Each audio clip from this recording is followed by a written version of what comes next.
Do you feel like your portfolio doesn't always hit the mark or show off your work like you want it to? You'll want to pay attention to this. Hey, I'm Jessie from Inkpot Creative, and we are a studio that helps photographers just like you stand out with one-of-a-kind brand and websites. And by the end of this video, you will have some actually actionable steps to help take your portfolio up a notch. And if you feel like you don't update your portfolio because it's too hard to update it, which we've all been there, maybe your website platform is the issue. So we have a website platform quiz in the link below. You can take it, answer some questions, and see if there's maybe a better platform out there for you.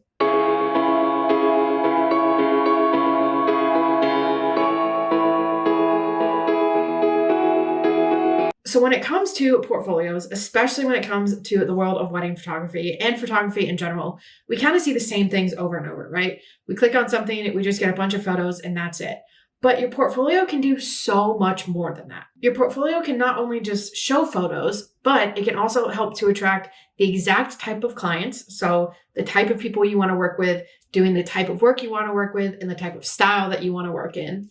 And it can also help show your value as a photographer and what you bring to the table. So one of the first things I want you to look at is the galleries that are currently in your portfolio right now.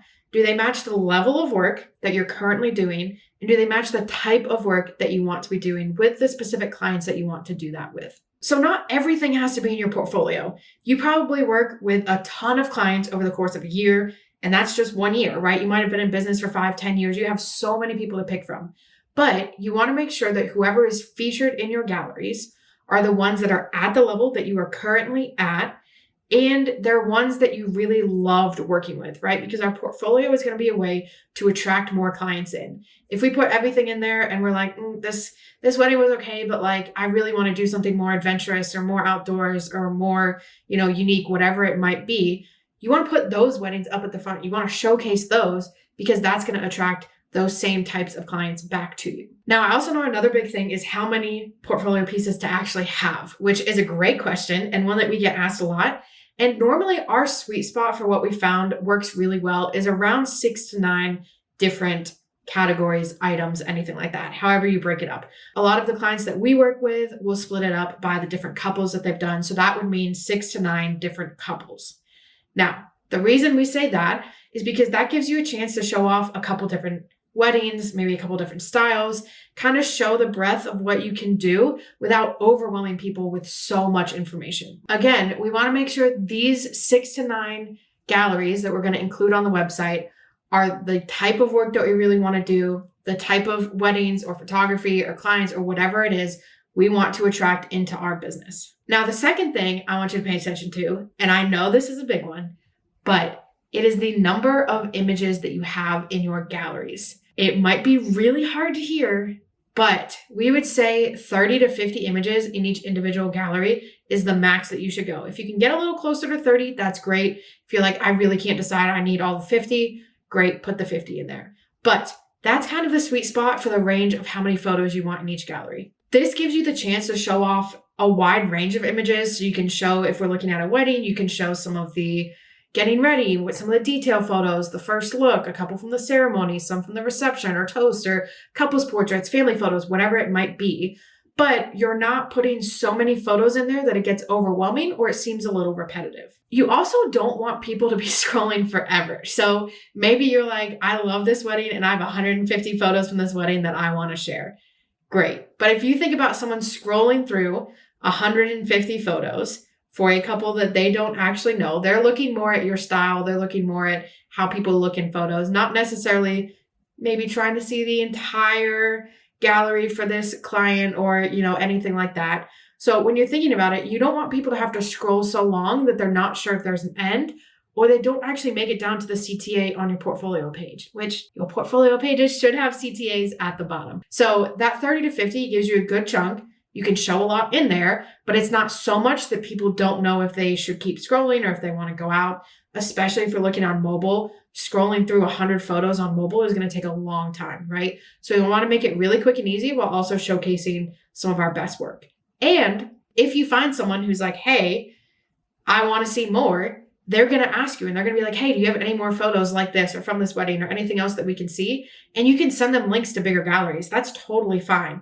But we don't want to overwhelm them right off the bat. Now, one of the biggest things, in our opinion, that photographers are missing out on is including information in your galleries. Your galleries can almost work as case studies, which is a great way to draw people in, kind of give them some more information, showcase why you are the expert, everything that you do, all of the things that are included in your package, everything like that. So you can include things like where they got married, anything special that they did on their wedding, any specific services that you did, even breaking down the different collections that you have. If you do custom things, or if you're like, I have A, B, and C, you can be like, they picked B, and this is what it looked like. Anything that they were worried about, how you helped them through that, any extra things that you did for them.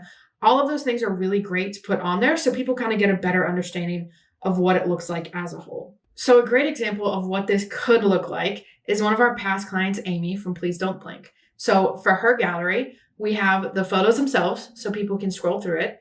We also have a little keyword at the top talking about what type of wedding it was. And then we have a little blurb about the couple where she can talk specifically about that couple, and then any gallery highlights. So this is one where you can point out anything that you love about it, anything special, anything that is really unique. So you can really set this up however you want. It doesn't have to necessarily include specific information. It doesn't have to exclude specific information. You can feel free to kind of set it up however feels right to you. But this extra information can be really, really helpful to clients. Are you doing any of this in your portfolio right now? Let us know in the comments. Now, with all this great information that you're now including in your portfolio and giving people more information about what's happening, the other thing that you want to include is testimonials from your clients. So if you are not getting testimonials from your clients, we would absolutely suggest doing that.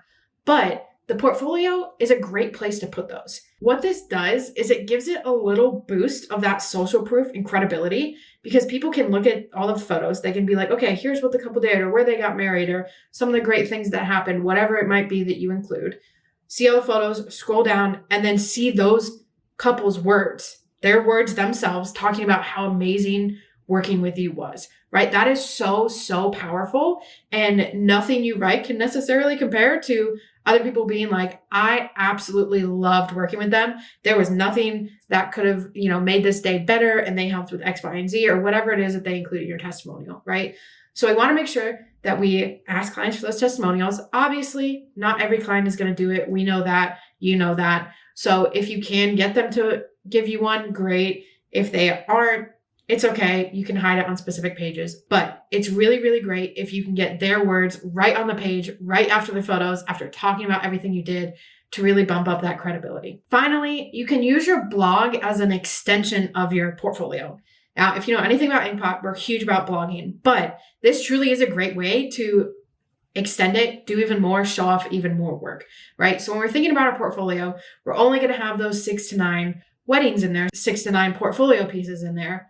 But you probably do a lot more than that. So your blog is the perfect place to actually talk about all these other ones and showcase them. Now, when it comes to blogging about them, you can actually do 2 things. You can blog about the ones that are actually in your portfolio, and then you can also blog about ones that aren't in your portfolio.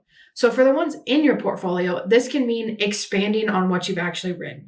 So you can get more into detail. Generally, venues are a great keyword to target for these, but you can get more into detail about the venue, talk more about the couple, what they did, any special things that they had there, right? Break it down a little more and give some more educational type content about that wedding. For anyone that you don't put on your portfolio, you can just fully put on your blog. So you can include all of that same information, all of the things that you would put on a portfolio page or in these kind of case studies, and put it in the blog post. So yes, you have those 6 to 9 in your portfolio, but if people keep going, keep looking, come to you from your blog, whatever it might be, they'll see all of this other work and be able to see all of the different things that you do and all of the different styles or all the different couples you work with, whatever it might be. So it's a great way to kind of have the best of both worlds. It is really helpful if you use it as an extension, and it is also pulling in that SEO from Google if you do keyword research. So it kind of is a little bonus with that.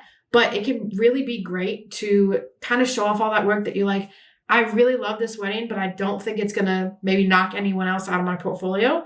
But I don't want it to just live in the gallery forever. I want people to see it. This is the perfect place to do that. And again, with these, you can put the testimonials in the blog post. So the same as the portfolio pages. If you get those testimonials, put them in the blog post so people can read about it. They can see the photos, and then they can hear your client's words directly from their mouth. If this made you realize that your portfolio needs some work, I promise you, you are not alone. Drop a comment below on what you want to fix on your own portfolio. And if you're not sure about your website platform, click the link in the description to take our website platform quiz to see if there's one that might be better for you. And always, if you found this helpful, let us know by hitting that like and subscribe button, and we'll catch you in the next one.